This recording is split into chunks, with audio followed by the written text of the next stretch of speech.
So much for being anti-billionaire. According to the new reporting, the so-called grassroots revolution behind the rise of Zohran Mamdani leads right to Hollywood, Silicon Valley, and America's wealthiest zip codes.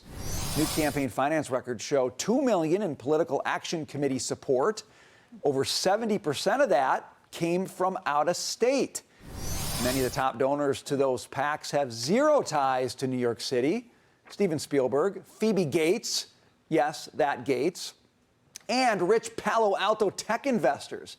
It's a lot of elitist power, not the kind of power to the people Mamdani likes to tout. So, Liz, this kind of looks like that playbook to me of you got the rich elite power brokers who want to do a little ideological experiment somewhere. And now it's New York City. They want to export their craziness, and they're doing it. I mean, but by the way, it seems to me every time there's a progressive candidate that makes a lot of noise and is out there in the front, they get funding from Hollywood. They get funding from, obviously, George Soros and all these people. And you just have to kind of wonder why. What is the agenda here? I mean, in California, things aren't going terribly well because the progressive agenda has meant higher taxes, people leaving the state, businesses leaving the state, higher cost of living. I mean, tell me one good thing other than the sunshine that happens in California that New Yorkers want. Why does Steven Spielberg think he has any insight at all into how to run New York City? I don't know, but you remember Beto O'Rourke when he was running against Abbott? He got a lot of money from exactly the same crowd. Right. And I mean, you can go down the list of progressive hopefuls. They always get this following. And it's annoying, but you know what? It's legal, so you can't really combat it except to tell people the truth. Well, it's funny you say Beto O'Rourke because I'm looking at that picture of Mamdani now, like the rolled up sleeves and the tie and the smile. That's why I thought about it, right. It's like, I get why Spielberg likes it. He looks like a movie scene that doesn't bear any relation to reality. But I don't know, maybe they say misery loves company. Is that why all these Californians want to project it on the rest of us? As you know, when I don't understand something, I often lay in bed and I think about it. I've thought about this a lot for the last 25 years. I think I finally understand. And I think that it's coming to light more and more with these candidates, the more progressive they become. And he's a perfect example of it. Why is Steven Spielberg endorsing him or Hollywood endorsing him?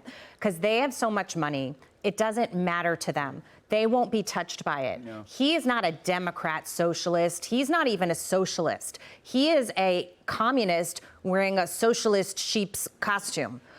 When you think about what communism really is, there's a super high band of elite on top, your Spielberg, Soros types. They retain control of everything, and you eradicate the middle class. There's everybody else. The rest that fall under that line have to share everything.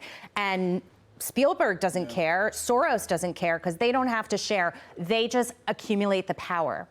And that's really what this is about. It is an ideological shift, as you're talking about. We used to think about this maybe 10 years ago or 15 years ago and think it was crazy that we'd never see that happen in this country. But then the rise of AOC and people like Mamdani and, you know, that's what's happening slowly. And the problem is when they need the grassroots to vote for this because they don't have enough votes to be able to do this themselves. And they sucker you in by telling you you're going to get free things and everything's going to be so much better and blah, blah, blah. And then, you know, they really kick you in the behind. And you see it only after. Tiffany. Yeah, I mean, from a political perspective, I say let the dark money and the Hollywood elitists keep funding candidates like this because it's not good for the Democrat Party. Voters have repeatedly rejected this far left progressive ideology or candidates, and Mamdani is by far the most progressive out-of-touch candidate our country has ever seen, full stop. I will stand by that. I mean, it's wild what he is coming up with. Government-run grocery stores. I wonder how the people in New York would really like that. He is a communist. He's pushing these ideas. And, you know, he's a typical politician. He's saying one thing and doing another. He's saying he's grassroots funded and getting money from Hollywood elitists. What troubles me, though, is with that money, you can sort of buy votes. And that's what I think that they have to watch for here in New York. But it's like, it's as if he thinks money grows on trees. and he can create these beautiful communities and free housing and free grocery stores, government-run grocery stores. I was with a 20-something-year-old New Yorker, had lunch with her the other day, and she said she would vote for Mamdani. And I said, really? Sure. I was shocked, but it all sounds good. You know, everything he's saying. Free. Everything's free. Yeah. Well, they are smart. They are smart, Taylor, and goes back to your hometown. They are really good at the slick message. They spend a lot of money, and they're so. Why do these people vote for him? Because Mamdani looks like a great Netflix show, Yeah. and they love watching Netflix. I told That's you where Spielberg what was my comes first in. vote for my bullet train in California. I was suckered in. I loved it. 2008, you turn whatever, 18, 21. You put your vote in for my bullet train to nowhere. I'm Because glad they you're say big enough everything's to free. admit this. I have two pieces of good news. One, maybe they'll stop stealing from Duane Reade and Walgreens and start stealing from the government-run grocery stores so that when we go to Walgreens, things won't be locked up anymore. Second piece of good news. That's cold comfort for me, but give us your second. And I doubt it.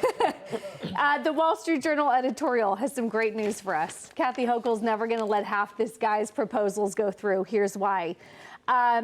Albany's redistribution of tax money collected from the state's economic powerhouse is, wait for it, New York City. New York City is funding upstate and Albany and everywhere else in New York City's rural services and mid-sized metropolitan areas.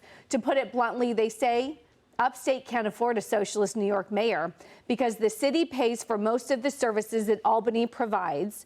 Every dollar spent to bail out the Big Apple on a socialist experiment is a dollar that Kathy Hochul could be spending fruitfully elsewhere. So maybe that's our good news. But doesn't it scare you when we have to rely on Kathy Hochul to save the day? I was going to say, could we know. just actually amend that to be Elise Stefanik? Won't let Yes, this there we happen. go. That's a little bit better know. You're prospect, telling me I my think. last best hope is Kathy Hochul. Scary. Stop it.